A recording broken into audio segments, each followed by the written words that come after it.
Manakah kita nak mengobati penyakit-penyakit yang dihinggapi atas diri kita? Ustaz-ustaz ni dia boleh royak cerita bermasalah hukum haram halal je. Kalau kecek dari segi perubatan Islam, sudah tentu dia akan membincangkan tentang bahawasanya berubat ni adalah merupakan satu kewajipan. Jatuh hukum wajib kita berubat. Kita tak boleh biarkan, tak boleh pakai suruh gitu. Maknanya bila sebut nama hukum wajib ni, tidak semestinya benda-benda lain sahaja. Dan dia menjadi fardu ain dalam hukum Islam, kita berubat. Jadi fardu ain. Setiap orang yang sakit wajib berubat. Cuma dijelaskan di sana, bila mau berubat, mu kena lihat adakah cara, bahan dan kaedah itu diluluh oleh syarak atau tidak. Bahan yang menjadi ubatmu, cara kaedah itu adalah kaedah yang diluluh oleh syarak atau tidak. Adakah jatuh hukum wajib, ataupun hukum sunat, ataupun hukum makruh, ataupun hukum harus. Syarak membahaskan demikian. Tetapi cara dan kaedah nak berubat itu bergantung kepada pakar-pakar, orang yang alim dari segi perubatan. Fas'alu ahla zikr in kuntum la ta'lamun. Maka mutanyalah orang yang tahu, yang arif, yang dalam bidang dia, apabila kamu tidak tahu. Jadi sebab itulah muslimin muslimat yang dirahmati Allah Subhanahu wa taala, kita sepatutnya bagi tahu ke sahabat-sahabat, jiran tetangga kita, bila ada program-program yang macam ni, ini juga merupakan satu tuntutan dalam Islam. Bukan suatu perkara yang saja atur duk. Pergi lah demo nak dengar kat. Kalau pergi dengar dah sembahyang maghrib, kuliah dan sebagainya.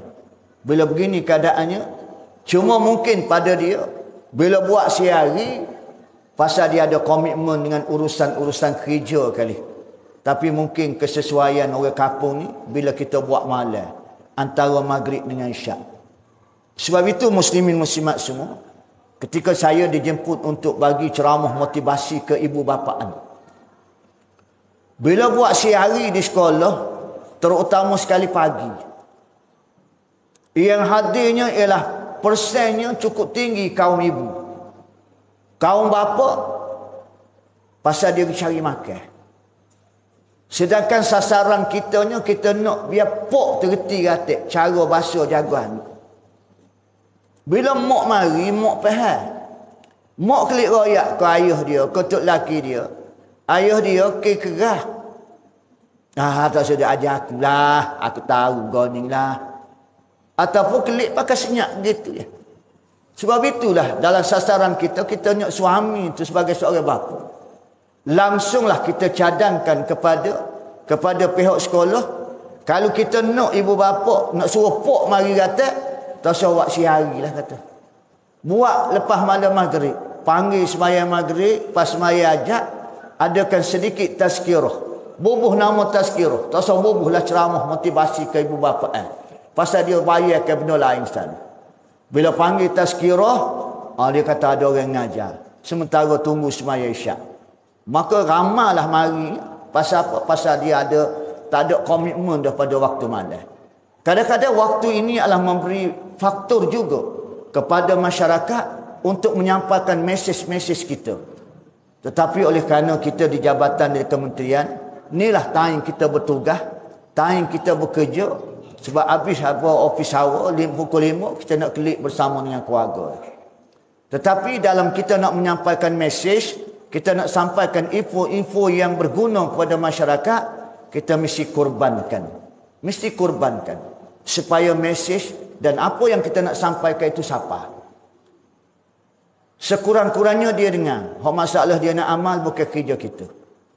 Muslimin muslimat yang dirahmati Allah Subhanahu wa taala. Penyakit dalam Islam ni dia bagi dua. Penyakit dalam Islam. Satu penyakit rohaniah, satu penyakit jasmaniah. Hak kita nak dengar hari ni, hak kita duk mari klinik, mari bawa misi dan bagai-bagai lagi tu adalah penyakit jasmaniah. Jasmani kita, tubuh badan kita. Dan ini juga perlu dirawati kerana dia memberi kesan kepada amal ibadat kita. Bila kita tidak sihat, kita tak boleh nak buat amal ibadat dengan sempurna.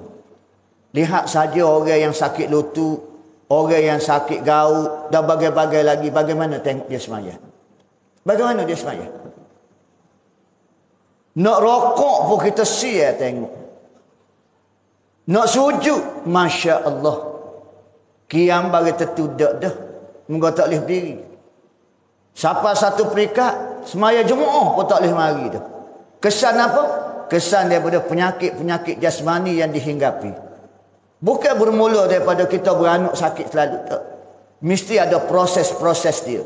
Dan proses-proses ni lah. Step-step dia ni lah yang kita nak dengar. Supaya kita tidak dihinggapi dengan penyakit-penyakit yang lazim-lazimnya orang seumur dengan kita dihinggapi. Bapa orang lain memanglah qada-qada Allah Ta'ala, ketentuan Allah Ta'ala. Tetapi ada asbab. Kulli syai' bisababiha. Tiap sesuatu ada asbab dia. Yang menyebabkan kita jadi sakit goni, sakit goni, sakit goni. Kerana ada asbabnya. Maka asbab-asbab ni lah. Bila kita tahu dan kita halangkan asbab-asbab ni, kita cegah sebelum terjadi. Siapa yang akan bagi tahu tu?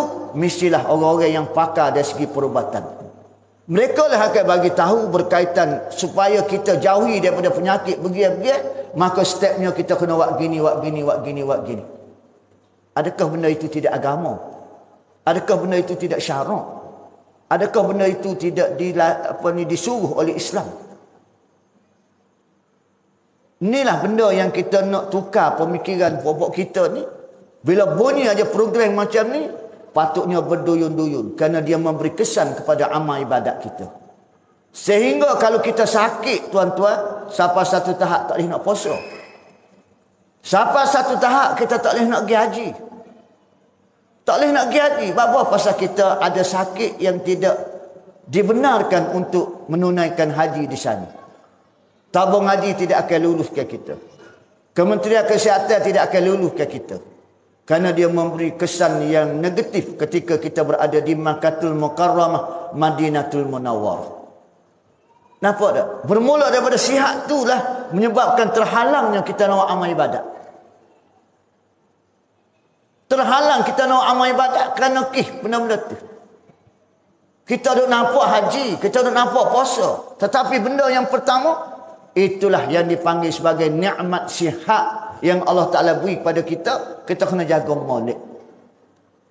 Maka Kementerian Kesihatan menyusun berbagai-bagai program bersama dengan komuniti di kampung-kampung, di bandar-bandar, di daerah-daerah, di taman-taman, adalah untuk memperjelaskan tentang bagaimana perubatan dalam Islam yang seharusnya kita kena faham.